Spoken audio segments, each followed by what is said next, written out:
Michael Denner, Stetson's program in Russian, East European, and Eurasian Studies, and I'm here with a graduate of what was at the time, I think this was maybe 2002, 2003, James will correct me shortly, but in any case, this is not long after I came to Stetson University in 2000, and James was already at Stetson, if I remember correctly, which means that he graduated in 2002 or 2003. I'm not sure. He'll tell us, I'm sure.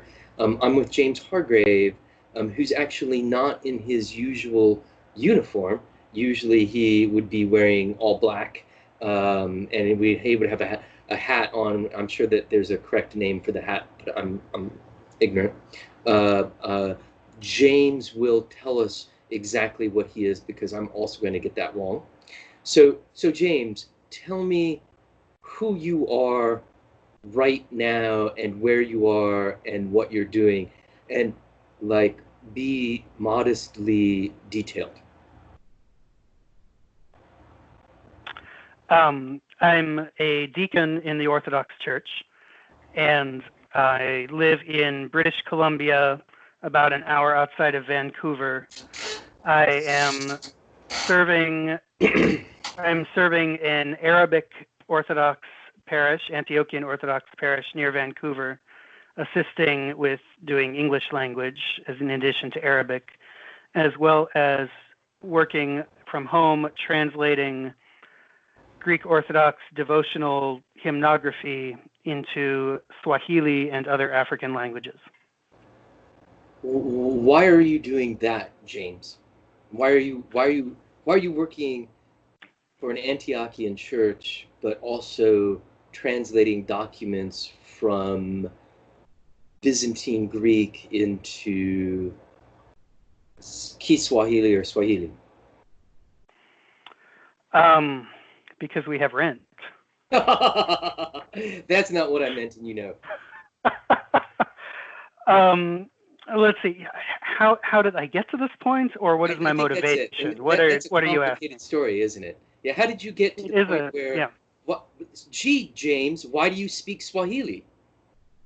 Well, I grew up in Kenya in East Africa, and as an adult, I worked in Tanzania for 3 years with the Orthodox Church in Tanzania. But I'm confused, James, because you also came to Stetson University, but like I don't understand how you got from growing up in Kenya to studying Russian, of all things, at Stetson University, of all places. I was born in Florida, and that was my state of residency. So when I graduated high school in Kenya and my visa told me I had to leave, I applied to Stetson, among other places, got a good scholarship. I had to take a language, and the choices were French, German, and Spanish. And I thought Russian was more interesting than that, and that plus thinking that it might be cool to read Tolstoy in Russian was my motivation for starting to take Russian. And then the opportunity of study abroad, if I were to really pursue Russian, was something that I couldn't pass up. So I kept studying Russian so that I could get to leave America for a while. And I spent 8 months in 2002 living in Moscow, studying at Moscow State University. And it came to appreciate and love, especially Russian literature and poetry, as well as thoroughly enjoying life in Moscow. And that's and I ended up being a double major in Russian studies, largely because of that. So, I got to know you a long time ago, almost 20 years ago, and I'm not quite sure if I know how to tell the story straight. You were not born Orthodox. In fact, you were a missionary kid, probably Protestant. I don't remember exactly. Yeah. I can't remember, did Russian spark your interest in Orthodoxy, or did Orthodoxy spark your interest in Russian? Uh, Russia, Russia added fuel to the interest in orthodoxy. When I was a kid in Kenya, my parents are evangelical Protestant missionaries, but we lived close to the Ethiopian border. There was a revolution in Ethiopia in the early 90s. I was about 12, and most of the refugees were teenage boys who didn't want to be drafted into the war. And so I was hanging out with all these really cool Ethiopian teenagers who were all Orthodox Christians, but they weren't Christians because my parents had evangelized them. And that was shocking to me and extremely interesting. And then later on in school in Kenya, I learned about the history of the Orthodox Church in Kenya, which is closely linked to the Kenyan indigenous independence movement. Yeah, right. Which was also very interesting to me. Which was also interesting. My interest in Russia. Sorry, go on. Go ahead, speak. My interest in Russia and Russian was that I thought it was less. It sounded less European and less white than English, German, or Spanish, and I liked literature. That was what sparked the interest in Russia. Learning about Orthodoxy and more experiencing Orthodox worship in Russia brought me back to those African Orthodox experiences, which did kind of begin to push me in the direction of becoming an Orthodox Christian, which I did in Florida in 2003, about a week before I graduated from Stetson.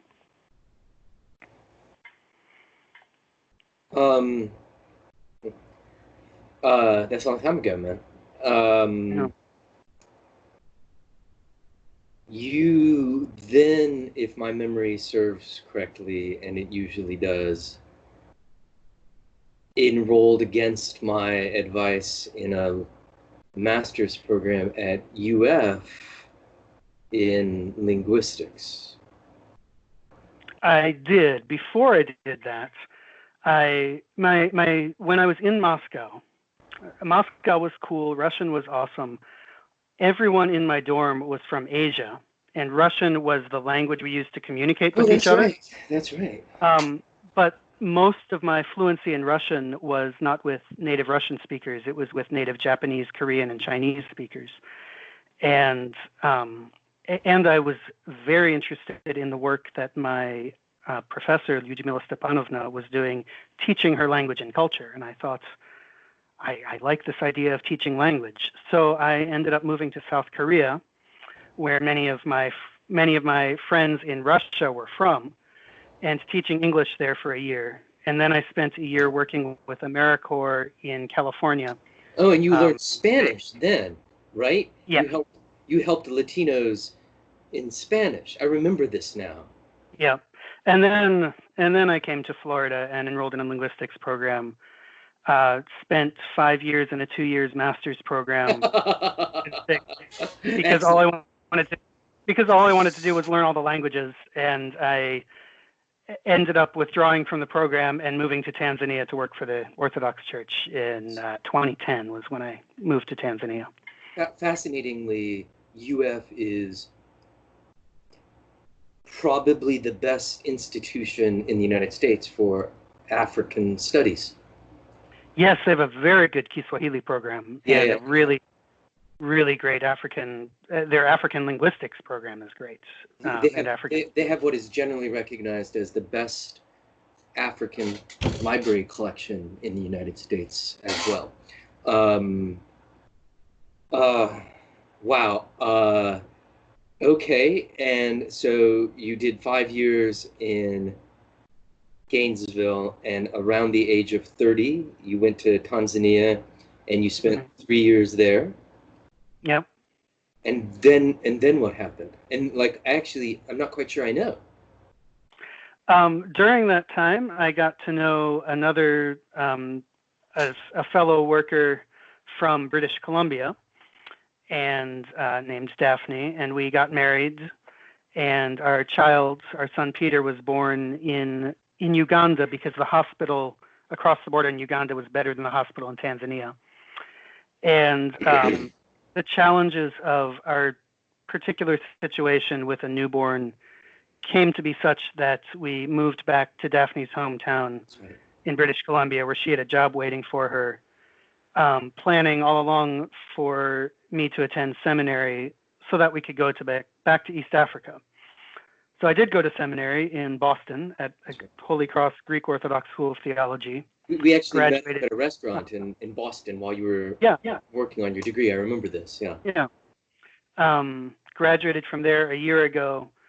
We were planning on, we had some fundraising work to do to head overseas we were hoping to be flying out for Kenya right about March 15th of this year. Some health issues have kept us in British Columbia for the long term. And so here we are. Wow. Okay. Only in the interest of brevity, and I should say that James and I spent about 45 minutes chatting before this. So in the interests of brevity and in the loose thematic string that is this series of interviews and conversations I've had with graduates of SPREEs, hey, James, how did studying Russian at Stetson University affect your subsequent life? I know we covered that a little bit, but like indirectly, in a more direct way. How did your choice to study Russian when you were 18 produce the James that is today? And you're like, what? No, you can't be 40 years old. I will be next year. Okay. That's, okay.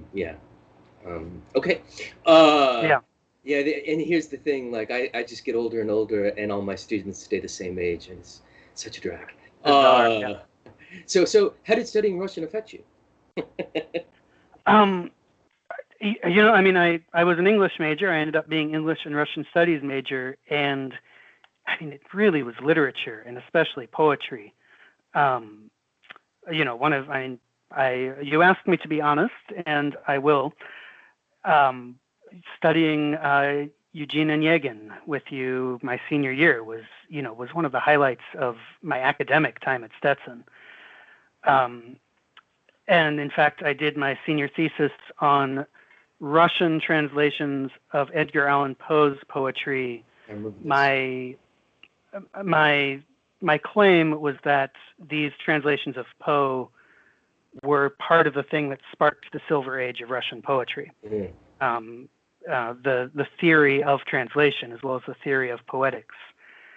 And that's I do poetic translation for a living. Yeah. And I've been thinking about that ever since I went to that concert in Moscow at the Tchaikovsky Conservatory, which cost me, I think, the equivalent of less than $1 US, and heard Rachmaninoff's The Bells performed, and thought, I used to read Poe when I was a kid. I liked this poem. This was amazing. Let me go read it in Russian. And that's been a through line ever since. Wow. So another broad question. You told us why you chose Stetson. Essentially, they offered you a good scholarship, which is that's great, right? Yeah. I mean, that's the right. Yeah. I mean, that's how most. So looking back, what role does Stetson have to play in the subsequent 20 years almost? What I experienced at Stetson, my time there, I think what continues to stand out to me, and again, I'm not saying this to flatter. This is quite honest. What stands out to me is the relationship I had with faculty. My advisor in the English department, who knew me and really was able to draw out my interest. She introduced me to Bakhtin, and I still I see that purple book and I'm like, oh, I love that. And there were other faculty who, really, I really had a relationship with, and a relationship that was something like a mentor and a mentee, where I could really thrive and learn and pursue my interests academically, which frankly has been a model for me in my adult and professional life. Even as a pastor, it's a model for me of identifying who young people are and helping them become more of who they are.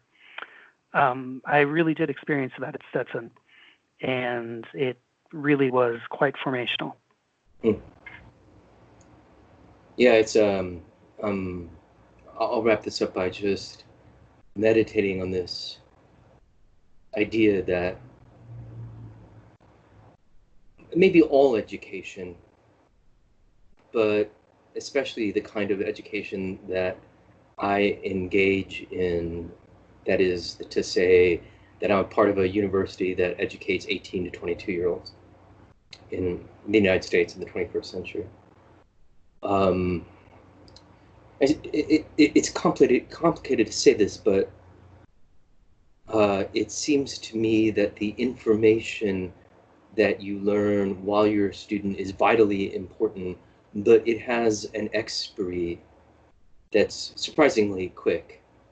And what you learned on a denotative level, the facts, even the methodology and the text you read quickly age. But what doesn't age, and what in fact becomes more and more important, is what you learned about what you learned about modeling, about models, about role models. Like I look back on my own undergraduate education, and I think that I don't really remember any facts. I was a poli-sci major in 1992, for the love of God. But I don't really remember facts. But what still has a lasting imprint on me is seeing different ways of different models of being an intellectual, different models of power, different models of mentor and mentee, all of these different roles that, as teachers, we're called on to sort of perform. And so it's like, yeah, that's interesting to think about. It's the performative nature of the professors more than the informational that sticks with you. And so in a sense, over time, your education becomes way less important, but way more important. That is to say that on the level of information, of data or facts or methodologies or texts, it becomes increasingly unimportant the farther you get from it. But the relationships and the roles and the models and I almost want to say posture of the people you interacted with becomes more important because you become them in a way. Anyway, interesting. This has just been such a great talk. I've learned so much. Thank you, James. I'm going to hang up here and then I'll hang up with you subsequent to that. So stay on the line, as they say. Thank you.